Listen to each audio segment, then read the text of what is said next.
Et nous restons sur ce Forum Techno 2021 ici à la Serre en direct à Paris sur le sujet des écosystèmes, cette thématique que nous venons d'aborder avec les grands acteurs, notamment autour de la Banque des Territoires. Mais là, rentrons un petit peu plus dans le détail de ces partenariats. Vous allez le voir, on va apprendre beaucoup de choses ensemble, comme l'immersive expérience, l'école du digital, l'intrapreneuriat, le lien entre ICDC et les écoles. On va le voir ensemble tout au long de cette grosse demi-heure ensemble. Et on va commencer justement par l'immersive expérience avec vous. Frédéric Vatine, bonjour, vous êtes cofondateur, je vais y arriver, d'Immersive Expérience. Et nous ne sommes pas que deux, nous sommes aussi avec Adrien Dupressoir. Bonjour Adrien, vous nous entendez ? Bonjour.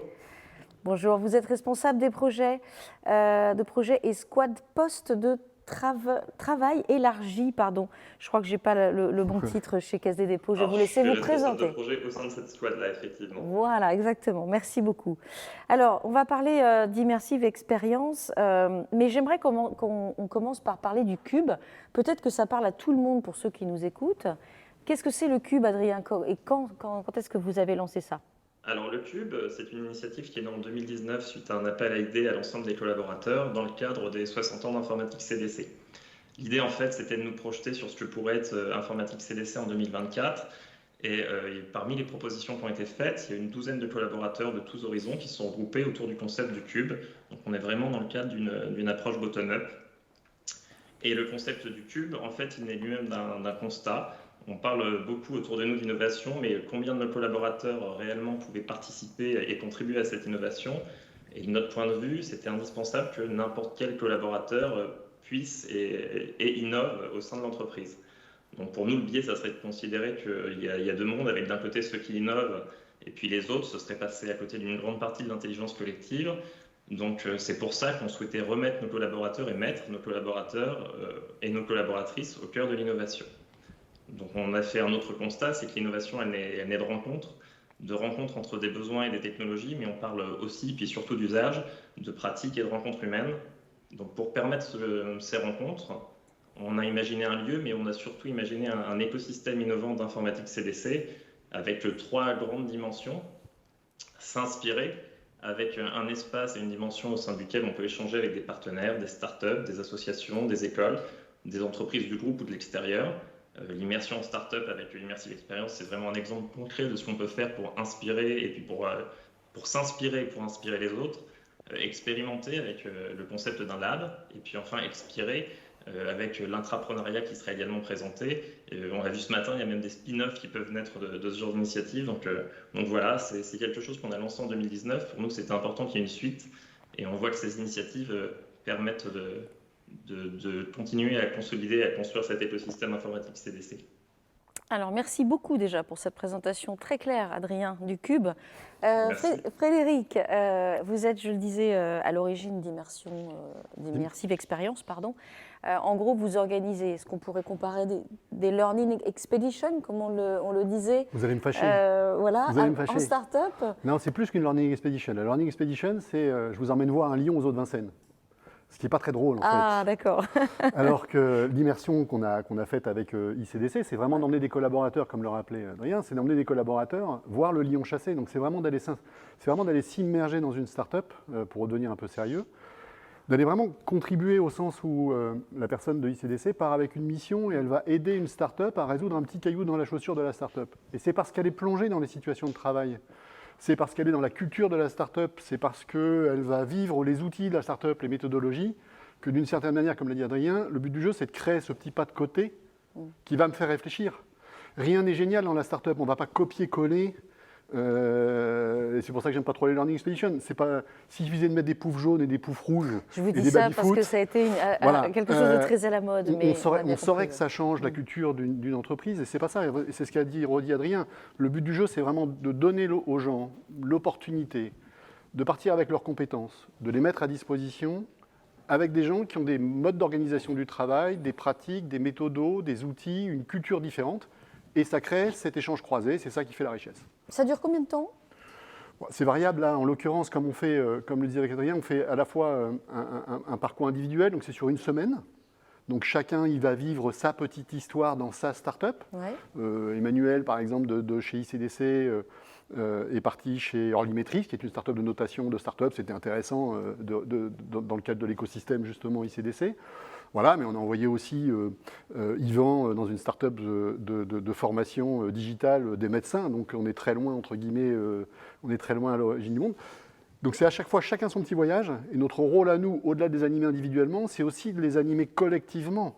Parce qu'encore une fois, comme aucune start-up n'est géniale, c'est de se dire qu'est-ce que tu as vu dans ta start-up, par exemple, sur la transparence, qu'est-ce que toi tu as vu dans l'autre start-up sur la transparence, et qu'est-ce qu'on pourrait ramener chez ICDC, et c'est ce travail entre guillemets de déclinaison qui est intéressant. C'est pas, voilà, donc c'est pas encore une fois d'aller trouver des solutions, c'est d'aller trouver l'inspiration, pour reprendre le point du cube. Alors, ce que je comprends qui est très différent des Learning Expeditions, le but était de créer une petite polémique.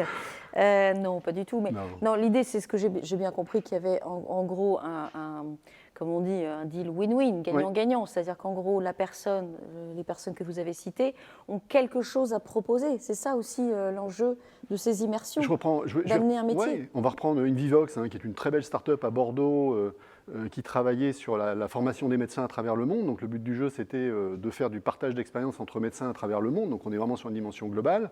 Covid, ils étaient encore sur des formats assez, on va dire, hybrides. Ils ont dû faire un pivot absolument rapide, j'allais dire, et passer en 100% digital. Et je leur dis, j'ai Yvan qui fait du digital depuis 15 ans, qui sait industrialiser du digital. Est-ce que ça t'intéresse qu'ils viennent 5 jours chez toi? Imaginez bien que la start-up a applaudi des deux mains. Et non pas pour que Yvan lui apporte la solution, non plus, mais pour que sa façon de regarder, leur réflexion sur comment on va industrialiser au niveau mondial une plateforme de formation à usage des médecins, qu'ils soient africains, asiatiques, américains ou européens, ben voilà, Yvan il est arrivé avec son bon sens, aussi son expérience, et il a vu une façon de penser peut-être le business model ou la technologie de façon différente. Voilà. Donc, c'est vrai qu'il n'y a rien, Adrien, la question est aussi pour vous, il n'y a rien de magique non plus en start-up, pour y avoir aussi passé beaucoup de temps. C'est aussi, normalement, la définition d'une start-up, c'est une entreprise qui est en devenir, qui cherche son marché. Donc il y a forcément des imperfections, il y a forcément des choses qui ne sont pas réglées, pas rodées. Mais c'est ça qui fait aussi la richesse de ces rencontres, j'imagine. Oui, tout à fait. L'intérêt de confronter nos pratiques, c'est pas forcément les mêmes échelles, mais il y a des enjeux qui peuvent être communs et des choses qu'on a apportées, tout comme les startups ont des pratiques et des usages à nous apporter, et que ça soit sur les pratiques, sur les technologies. C'est toujours intéressant pour l'ensemble d'entre nous de se confronter un petit peu à quelque chose de différent. Alors, vous parliez technologie, ce qui me paraît intéressant, si c'est le cas, c'est peut-être aussi l'occasion, ces immersions, de pouvoir rester, je dirais, dans la course de toutes ces technos, d'essayer de se mettre à jour en permanence. C'est ça aussi l'enjeu ? C'est pas forcément l'objectif principal et initial de la démarche. C'est vraiment de sortir de notre cadre, de développer des partenariats externes avec des entreprises qui ne soient pas forcément sur les mêmes secteurs d'activité que les nôtres, qui ne sont pas forcément sur les mêmes échelles, qui ne sont pas sur les mêmes recherches d'objectifs et de culture d'entreprise, mais de pouvoir, par cela, ça soit consolider nos bonnes pratiques, mais aussi remettre en cause des choses qu'on fait depuis longtemps chez nous et qu'on pourrait peut-être faire différemment. Oui, je confirme, on va moins voir des solutions technologiques que de voir la façon dont ils les mettent en œuvre. Et comme le dit Adrien, le but du jeu, c'est de conforter, entre guillemets, ce qu'on fait déjà très bien chez ICDC, mais aussi de voir dans l'articulation des leviers qui peuvent être, encore une fois, la personnalité du CEO, la façon de communiquer, la transparence, l'organisation des réunions du lundi matin. C'est ces petites choses, entre guillemets, c'est cette articulation de petits leviers qui peut venir enrichir les propres réflexions que peuvent avoir les équipes d'ICDC en interne. Donc c'est cet objectif d'ouverture. Notre image, c'est un petit garçon avec sa valise qui part à l'étranger, et le but du jeu, c'est nourris-toi de la différence, quoi, tout bêtement. Et voilà, une forme d'inconnu, quelque part. Ouais. Complètement découverte. Piscine d'eau froide, on dit. C'est ça. Piscine, comme ils disent, chez 42. Voilà, piscine d'eau froide, exactement. Merci beaucoup Frédéric Vatine et vous, Adrien, pardon, je cherche le nom parce que j'en ai tellement... Dupressoir, voilà, pardon. Adrien Dupressoir, Frédéric Vatine, si vous voulez en savoir plus sur ces immersions, rendez-vous dans la plateforme évidemment pour connaître un petit peu le retour d'expérience. Un grand merci, on va enchaîner et on va continuer sur l'intrapreneuriat tout de suite avec vous deux, Marc Gnagnou et Adrien également. À tout de suite.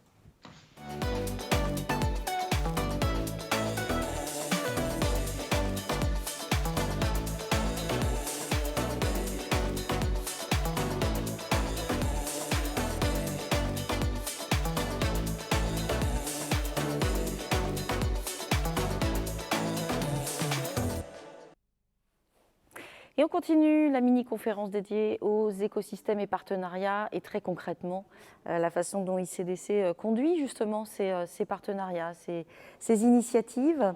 Marc Gnagnou, on se retrouve, on vient de se voir à l'instant sur la précédente table ronde.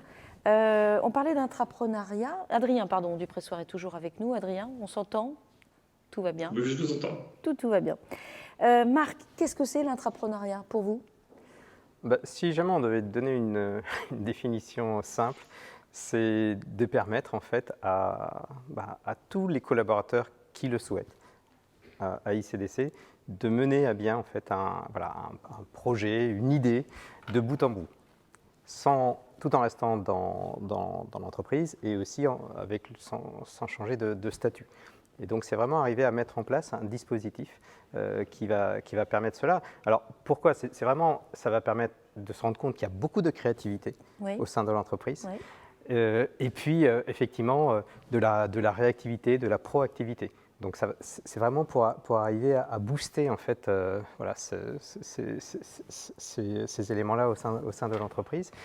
Et puis, comme je le dis souvent, en fait, globalement, les équipes ICDC, l'innovation à ICDC, c'est l'affaire de tous. C'est pas l'affaire que de quelques personnes qui ont ce privilège-là. C'est vraiment l'affaire de tous. Donc, c'est vraiment mettre l'innovation au service de tout le monde et permettre à ceux qui le souhaitent de pousser leurs idées et de les mener à leur terme. Alors, comment ça se passe? Est-ce qu'on peut connaître je ne sais pas si on peut le dire, le procédé, mais comment ça se concrétise concrètement l'intrapreneuriat chez vous?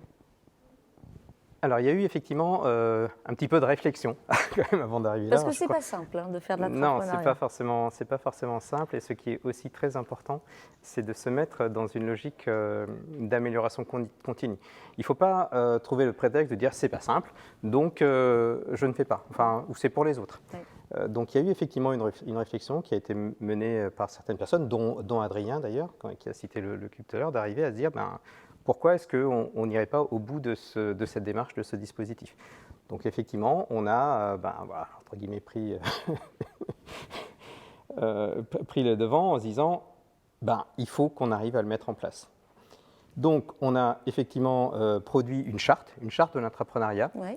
qui permet à la fois de décrire le rôle en fait, de chaque personne qui souhaite pousser une idée, de se dire, vous avez effectivement des droits, mais vous avez aussi des devoirs, notamment pour avoir des critères en fait, de sélection des idées.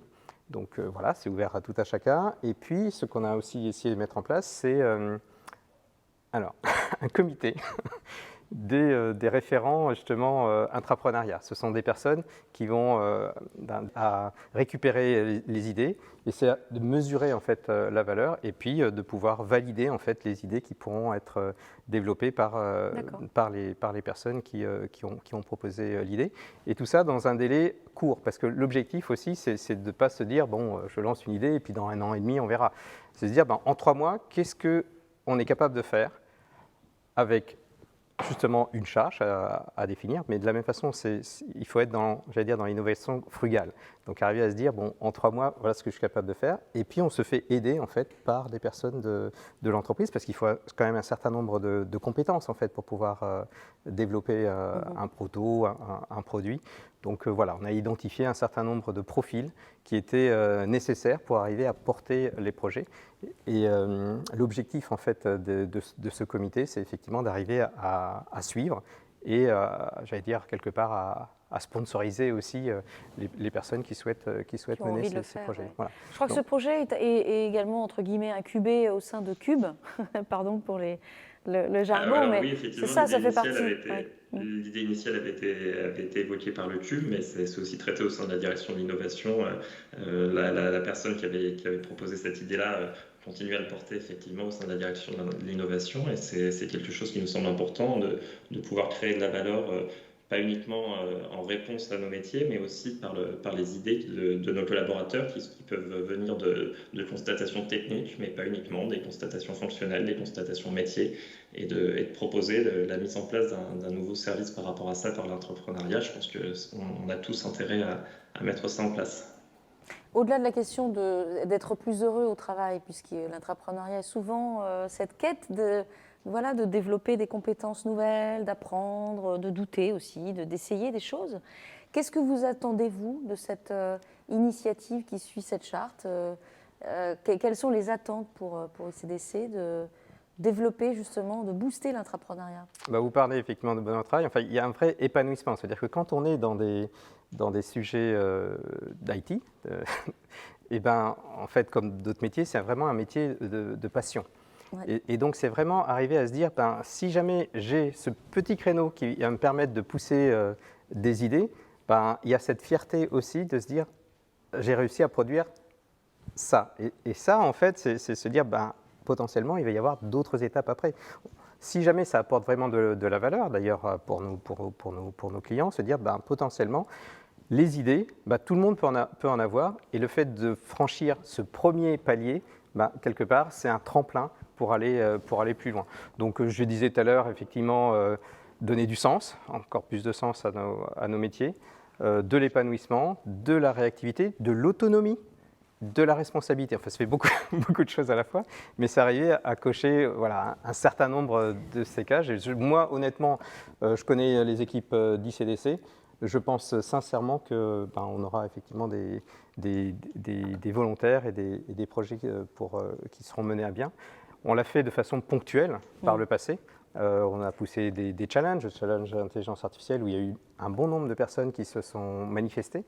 Et l'idée, c'était d'inscrire ça un petit peu dans le temps, de ne pas faire que, entre guillemets, des coups de façon ponctuelle, mais d'arriver à se dire, il y a effectivement eu un engouement, et comment on fait maintenant pour arriver à le pousser davantage. Merci beaucoup pour ce petit temps fort sur l'entrepreneuriat, candidate. Venez au Cube chez Adrien et chez Marc pour en savoir plus, évidemment. Avec plaisir. Et évidemment, dérouler ce beau projet d'entrepreneuriat. Merci beaucoup. On va passer tout de suite à l'école du digital avec de nouveaux intervenants. Et c'est reparti pour ce temps fort sur l'écosystème et surtout la façon dont se concrétisent les partenariats. Et là, on va parler de l'école du digital avec vous, Mathieu Levallois. Bonjour Mathieu. Bonjour. Vous êtes directeur des ressources humaines chez ICDC, pardon. C'était plus clair sur ma tablette. Benoît Parizet, qu'on vient tout juste d'entendre sur la table ronde écosystème et la Banque des Territoires. Vous êtes donc directeur de la transformation numérique à la Caisse des dépôts et patron de la stratégie digitale pour la Banque des Territoires. Voilà. Parlons ensemble de cette école digitale, du digital, chers messieurs. Qui, quoi, comment ? Comment fonctionne cette école du digital ? Et surtout, pourquoi une école du digital ? Peut-être je vais commencer, Mathieu, et puis tu compléteras. C'est une idée, une intuition qu'on a eue avec Mathieu, puis avec la DRH de l'EP. En fait, on a fait le constat que dans le digital, il y avait une accélération aujourd'hui des changements technologiques. Enfin, on le fait tous les jours. Et donc, on fait tous les jours ce constat, et que face à cette accélération, il était indispensable d'avoir un dispositif de formation et d'accompagnement qui soit à la hauteur, entre guillemets, de cette accélération. Et donc, c'est dans cet esprit qu'on a conçu cette école du digital, en se disant que finalement, l'entreprise Caisse des dépôts et ICDC, cet ensemble-là, devait, en tant qu'entreprise apprenante et qui donnait aux collaborateurs les outils pour pouvoir suivre cette évolution de la révolution digitale, devait leur fournir des formations qui soient adaptées et qui leur permettent de monter dans le train ou au contraire de rester dans cette dynamique-là. Et donc, on a conçu cette école du digital comme étant quelque chose d'assez ouvert, finalement, ouvert sur l'ensemble des collaborateurs, qu'ils soient très experts ou moins experts, parce qu'on est parti d'une conviction forte qui est que la transformation numérique, c'est l'affaire de tous. C'est l'affaire de tous les collaborateurs de l'établissement public et d'informatique CDC.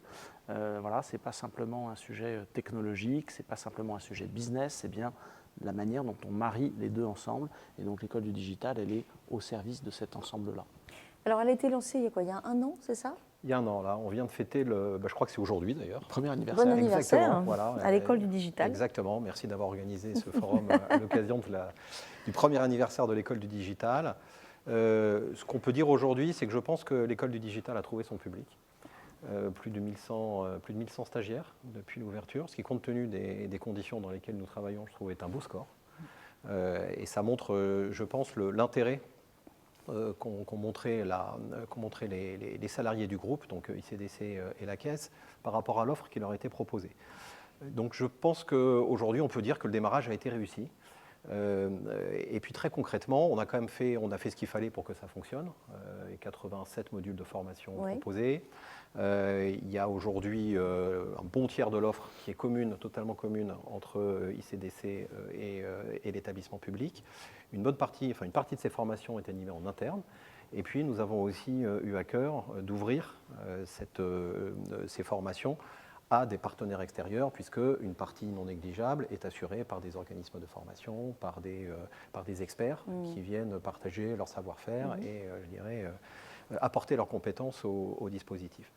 Donc c'est vrai qu'aujourd'hui, je pense qu'on peut tirer un tout premier bilan, c'est encore un peu tôt, mais un tout premier bilan qui, à mon avis, montre qu'on a effectivement réussi à répondre à une attente. Petit exemple, et qui illustre bien ce que disait Benoît sur le fait que ça ne soit pas que de la technologie, la transformation digitale. Aujourd'hui, les formations les plus plébiscitées au sein de l'école du digital sont celles qui tournent autour de l'agilité et des nouvelles méthodes de travail. Et c'est, je dirais, on est vraiment en tête de podium avec toutes ces thématiques. Ensuite, on va trouver les thématiques relatives à la data. Donc on a là, je dirais, les deux piliers qu'on a le plus communément tendance à citer dans le cadre de la transformation digitale, les nouvelles méthodes de travail et la data. Et puis ensuite, on va trouver des domaines, par exemple, comme la cybersécurité, qui sont aussi très demandés, le product management, qui est une nouvelle filière émergente, etc. Voilà, donc aujourd'hui, je dirais un panel qui montre que je pense qu'on commence à pouvoir dire qu'on a été au rendez-vous de cette attente. Pourquoi une école du digital, pourquoi elle n'a pas eu lieu plus tôt finalement? Ça correspondait à quel objectif à ce moment-là pour vous de créer cette école? Ça correspondait à un objectif qui était en phase avec notre accélération, l'accélération de notre transformation digitale, et donc face à un besoin qui s'exprimait de la part des collaborateurs et puis de la vision qu'on en avait avec la DRH. Et puis peut-être aussi qu'est-ce qui change finalement dans cette école du digital par rapport à ce qu'on faisait avant? Parce que c'est vrai que on a eu à cœur avec Mathieu dès le démarrage de se dire on ne va pas simplement packager des formations existantes, mettre un coup de pinceau marketing là-dessus. On va aussi réfléchir à des nouvelles formations. Donc soit des formations, comme l'a mentionné Mathieu, qui sont dispensées en interne. Et il y a une formation là que tu n'as pas citée, mais qui marche bien autour du déploiement du nouveau modèle opérationnel qui est un hit en ce moment. Bon, c'est un truc déployé en interne et qui prend très bien. Soit des formations qu'on construit avec des partenaires externes dans une logique de certification. Et ça, c'est un point important qu'on n'a pas abordé, mais qu'on a mis dans l'ambition initiale de l'école du digital dès le démarrage. C'est une ambition d'aller chercher une forme d'excellence dans la formation, parce que nos collaborateurs aussi recherchent cette excellence et en ont besoin pour que nos plateformes, nos sujets data, enfin tout ce que nous développons, soient au meilleur niveau. Et donc cette recherche d'excellence, on la trouve en allant chercher des acteurs externes et en concevant des formations avec eux qui soient des formations certifiantes. Vous êtes un collaborateur, vous passez une forme d'assessment au début pour voir où vous en êtes. Vous vous fixez un objectif de sortie et puis vous allez être accompagné dans un parcours. Et dans ce parcours, vous allez avoir plusieurs ingrédients. C'est un ingrédient, on va dire, classique de formation de contenu, des formations aussi sur peut-être les postures, les savoir-être, et puis des formations liées à des choses un peu plus innovantes comme finalement la manière de pouvoir apprendre avec ses pairs, dans des logiques de co-développement, de compagnonnage, ou d'apprendre également dans des mises en situation. Donc c'est tout cet ensemble-là qui fait qu'on a voulu mettre des moyens, mettre de l'énergie pour déployer cette école du digital. Comment vous voyez la suite de cette école digitale après un an d'existence? Alors je crois que les fondamentaux ayant été posés, je pense que nous allons aller... Alors d'abord, je pense qu'il faut consolider cette première étape en continuant à compléter l'offre de formation. Et je crois qu'une des évolutions sur lesquelles, dont moi j'attends beaucoup, et avec Benoît on en a déjà parlé, va consister à s'ouvrir encore davantage vers l'extérieur et à pousser aussi plus loin la logique d'excellence et de certification. Et je pense qu'on a dans nos cartons des projets de partenariat, notamment avec l'Université de Paris, pourquoi pas, vers un diplôme, la co-construction ou la réflexion en vue d'un diplôme universitaire à travers un partenariat que nous pourrions construire. Donc pour l'instant, c'est encore dans les cartons. Si je le cite aujourd'hui, c'est que l'Université de Paris va nous rejoindre tout à l'heure, donc ça pourra nous faire la transition. Mais je crois qu'aujourd'hui, c'est une des pistes sur lesquelles nous pouvons commencer à travailler très sérieusement, voilà. Exactement, ouais. Et s'ouvrir encore plus largement vers l'extérieur et vers l'excellence du monde académique également. Ouverture, écosystème, je crois qu'on est un petit peu dans le sujet, complètement. Un grand merci évidemment Mathieu, vous restez avec moi. On va justement parler de cette Université de Paris et ce sera avec Mohamed Natif, professeur des universités, et Marc Gnagnou qui me rejoignent tout de suite pour une nouvelle séquence. Et nous sommes toujours en direct, ça va, tout va bien, ici à la Serre de Paris, avec encore Mathieu Levallois, DRH de Caisse des dépôts, ICDC, et puis Marc Gnagnou, qu'on a entendu évidemment un peu avant, directeur de la stratégie d'innovation IT, ICDC. Et puis, bienvenue, Mohamed Natif, vous êtes professeur des universités. Alors, comment peut-on l'appeler parce qu'elle a changé de nom. L'Université de Paris. L'Université de Paris. Tout simplement. Voilà, exactement. L'Université de Paris, bienvenue à tous les trois. Alors, pourquoi aujourd'hui, quel est l'enjeu de vous réunir? C'est tout simplement qu'il y a une convention de partenariat qui va être signée aujourd'hui, ici même. Pourquoi une convention de partenariat entre ICDC et l'Université de Paris? Alors, les conventions de partenariat, en général, on les signe une fois qu'on se connaît bien. Et donc, c'est une histoire qui a démarré. Alors, on a repris nos tablettes avec Mohamed Natif et on a trouvé trace dans des systèmes. On est remonté jusqu'en 2009. En tout cas, nous, c'est la date sur laquelle on a pu remonter, qui est l'année où nous avons accueilli nos premiers alternants de ce qui, à l'époque, était encore un MIAGE, non pas un master. Premiers alternants accueillis au sein d'ICDC et recrutés en CDI. Et ça a démarré comme ça. C'est-à-dire que nous avons identifié une filière dont les diplômés étaient de qualité, s'intégraient à ICDC, dont nous étions très satisfaits de la contribution. Et quasiment chaque année, je crois qu'il n'y a pas eu d'exception, nous avons accueilli des alternants. Et une partie de ces alternants a été embauchée. Et puis en 2015, création du master Machine Learning Data Science. Et là, les contacts se sont un peu plus intensifiés, et en particulier avec Marc Gnagnou, qui, à l'occasion du suivi des alternants, puisque quand on a des alternants, les maîtres d'apprentissage se doivent de suivre l'évolution de leur travail, de rentrer en contact avec l'université. Et là, ça s'est traduit par le fait qu'ils ont commencé à discuter de projets ensemble, de projets qui pourraient être portés par les étudiants et mis en œuvre au sein d'ICDC. Et là, on a trouvé une équipe extrêmement motivée pour commencer à avancer sur un périmètre un peu plus large que simplement accueillir des alternants. Et ça a vraiment démarré, je dirais, à ce moment-là. Et nous avons réalisé pas mal de choses, je pense intéressantes depuis maintenant 4 ans ou 5 ans. De façon continue, et il est apparu comme étant maintenant assez évident de consolider, de renforcer ce qu'on avait commencé à mettre en place, et puis de l'inscrire dans la durée et avec un niveau d'ambition peut-être encore supérieur. Alors justement, professeur, quels sont justement vous parliez de travaux quelque part, des essais, sur quoi portaient-ils exactement et pourquoi vous êtes intéressé justement à cette collaboration avec ICDC? D'abord, je vais revenir juste sur l'intitulé, comme ça me permettra un petit peu d'enchaîner. Donc l'intitulé du master Machine Learning for Data Science, comme son nom l'indique, c'est bien orienté data. Et là, après des multiples échanges avec Marc, on s'est rendu compte qu'il y avait plein de choses à faire et nos étudiants pouvaient aussi les faire. Donc le master, il est porté par l'Université de Paris. En fait, il n'existe pas depuis que 2015. Il existe depuis une dizaine d'années, mais sous un nom uniquement Machine Learning. Machine Learning, il faut le rappeler que c'est une composante essentielle de l'intelligence artificielle. Tout à fait. Et donc, ce master-là, qui est porté par l'université, et qui s'appuie sur une équipe de recherche en Machine Learning, et d'autres data scientists du milieu de l'entreprise, nous aide justement à mettre le lien entre le monde entreprise et le monde académique. Ces choses qui sont très intéressantes justement en échangeant avec ICDC. Et donc il y avait pas mal de sujets à ce niveau-là. Et un des sujets qui a émergé, c'était le text mining. Et donc de fil en aiguille, on a discuté là-dessus et ICDC a décidé d'organiser un hackathon autour du texte. Nos étudiants ont participé à cet hackathon. Ça, c'était en février 2019, je 2019, crois. tout à fait. Et on s'est rendu compte que, je dirais, les étudiants ont pris goût aux différents challenges et ils ont participé toute l'année à d'autres challenges.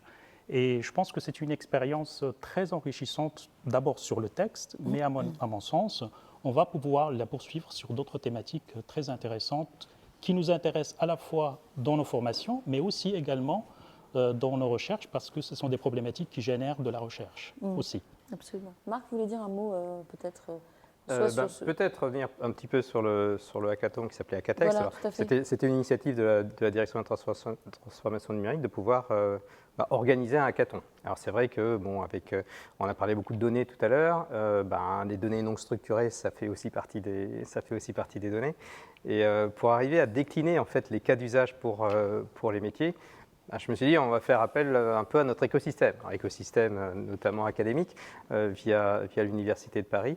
Et donc, en fait, c'est vrai que j'ai demandé à Mohamed Nadif, mais aussi à un de ses collègues, François Roll, de venir expliquer en fait ce qu'on peut faire avec le text mining. Donc, ça a permis quand même de décliner en fait des cas d'usage pour les différents métiers de la Caisse des dépôts et d'organiser effectivement un hackatext avec l'aide effectivement à la fois des enseignants de l'Université de Paris, mais aussi des étudiants, parce que l'objectif d'un hackathon, c'était effectivement d'arriver à embarquer largement à la fois des étudiants, mais aussi des collaborateurs, aussi des personnes de la Caisse. Donc on a pu organiser en fait effectivement des équipes, souvent mixtes, on va dire, qui ont pu participer à ce hackatext, avec quand même des très belles idées. Notamment, bon, on parle d'hackatext, mais je crois que l'équipe qui a gagné le hackatext, c'était plus autour de la détection de signaux faibles, pour arriver effectivement à avoir l'impact en fait sur des portefeuilles d'actifs ou des choses comme ça. Donc c'est vrai que c'était très intéressant. En 48 heures, pardon, oui. Arriver à faire gamberger tout ce beau monde, c'était vraiment... Alors là, vous voulez aller un cran plus loin finalement, donc signer cette convention entre vous de façon très officielle. Qu'est-ce qu'il va y avoir dans cette convention? Sur quoi vous vous rejoignez? On a compris qu'il y avait des intérêts évidemment communs, une histoire, de relation qui s'est faite, qui s'est jouée. Maintenant, on va plus loin et sur quoi? Alors, on va plus loin d'abord sur la partie qu'on maîtrise très bien, qui est le fait de pouvoir accueillir des étudiants, des alternants, des stagiaires, embaucher un certain nombre d'entre eux à l'issue de leur formation. Ça fait partie de je dirais un peu du socle de la formation. L'équipe universitaire s'est aussi engagée, je dirais, à promouvoir les projets que nous sommes en mesure de porter, permettre à des professionnels d'informatique CDC d'intervenir dans les enseignements ou en tout cas pouvoir co-animer des conférences. Et je dirais que c'est rendre de façon plus constante nos échanges, alors à travers ce socle qui est finalement et puis on a aussi prévu, dès que l'occasion se présentera, d'organiser des événements type hackathon en lien avec le master, comme ça s'est déjà réalisé. Voilà. Et puis, dans un deuxième temps, on se donne aussi la possibilité, alors ça va demander un petit peu plus de temps, parce qu'il y a tout un aspect juridique qui demande toujours plus de temps pour être concrétisé, de regarder quels seront les projets qu'on pourra mener ensemble, des projets plus informatiques. Il y a déjà un projet qui a été initié cette année, on est passé du cap à la formation master à initier des sujets de thèse. Donc on démarre déjà avec un encadrement de thèse, donc c'est un contrat CIFRE, et c'est une convention industrielle de la recherche par la formation, ou de la formation par la recherche plutôt. Et ce sujet, il a démarré à partir du mois d'avril, et ça va être justement un nouveau cap. On passe à la seconde, maintenant, avec plutôt des visions, plutôt recherche. Ce qui est important, c'est vraiment d'être dans cette logique quand on signe une convention comme celle-là, dans une logique gagnant-gagnant. Alors bien sûr, il y a tout le savoir-faire qui nous est amené par l'Université de Paris.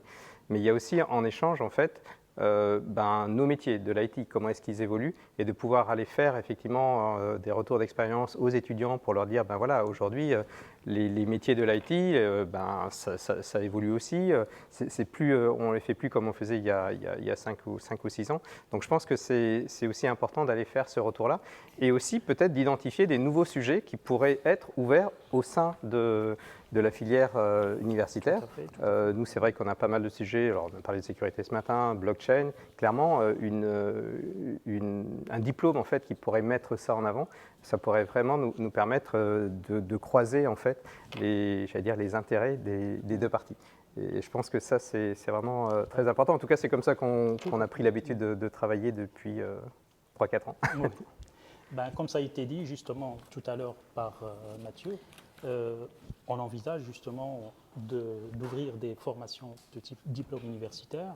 Ça permet de mutualiser en fin de compte, à la fois les enseignements qui sont dispensés dans le cadre de ce Master Machine Learning for Data Science, et aussi voir juste des spécificités, des problématiques qui sont soulevées par ICDC. Et tu as mentionné blockchain, ça c'est aussi des aspects qui nous intéressent également pour envisager de développer. Gagnant-gagnant. Gagnant-gagnant. Alors, on va accueillir tout de suite deux personnalités avec nous pour signer cette convention avec vous. Alain Zider, doyen de la Faculté des Sciences, et Philippe Janot, évidemment, directeur général d'ICDC, pour la signer, cette belle convention de partenariat. L'Université de Paris et ICDC pour une convention de partenariat. Le rapprochement finalement entre la sphère universitaire et la sphère, je dirais, publique-privée.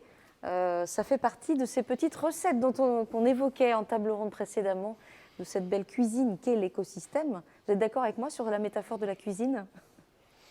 Oui, c'est une bonne métaphore. Et ça, si nous avons souhaité marquer ce moment-là avec une signature formelle entre nous, c'est que nous pensons que ça correspond complètement à la logique d'ouverture.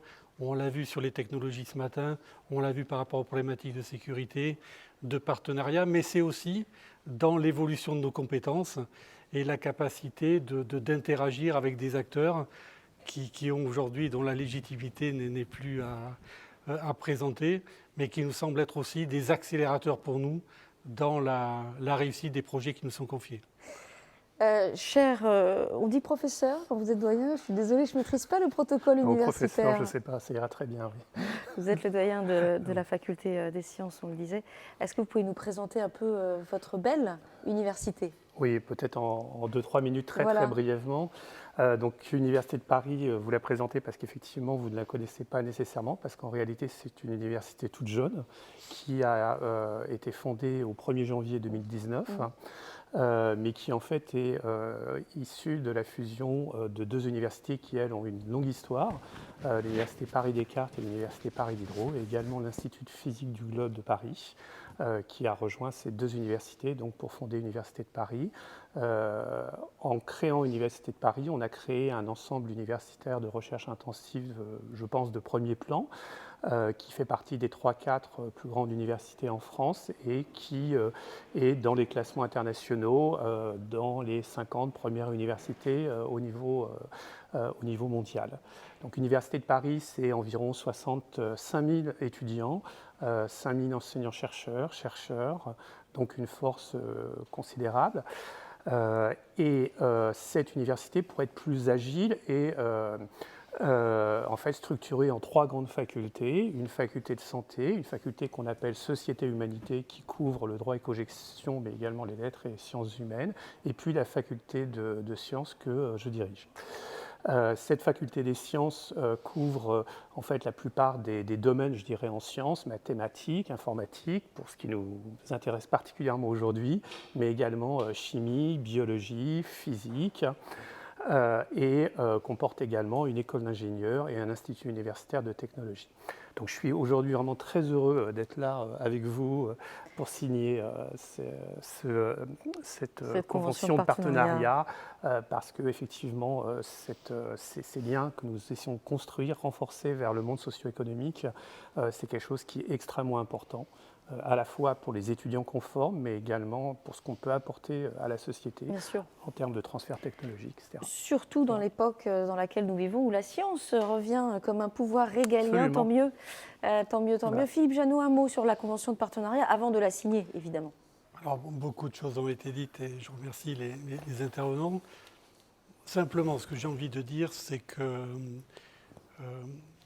moi, je vois un prolongement naturel de la vocation même du groupe Caisse des dépôts, la logique de mission d'intérêt général. Et je pense que là, la capacité de nourrir des échanges réguliers avec une université aussi prestigieuse que le professeur Zider vient de nous rappeler, je crois que c'est tout à fait dans l'esprit de donner les moyens à des jeunes étudiants, mais de se confronter donc à la réalité de la vie des entreprises, des attentes, et en retour, nous profiter de ces talents, de cette énergie nouvelle dont nous aurons besoin pour développer les systèmes que la Caisse des dépôts est en droit d'attendre dans les années qui viennent. Alors, on va la signer, la convention de partenariat entre l'Université de Paris et ICDC, tout de suite avec vous, Philippe Janot et Alain Zider. C'est du direct, donc voilà, vous assistez à cet accord. Bravo, en tout cas, c'est une très belle initiative. On va y arriver. Signature numérique, bien sûr. Bien sûr.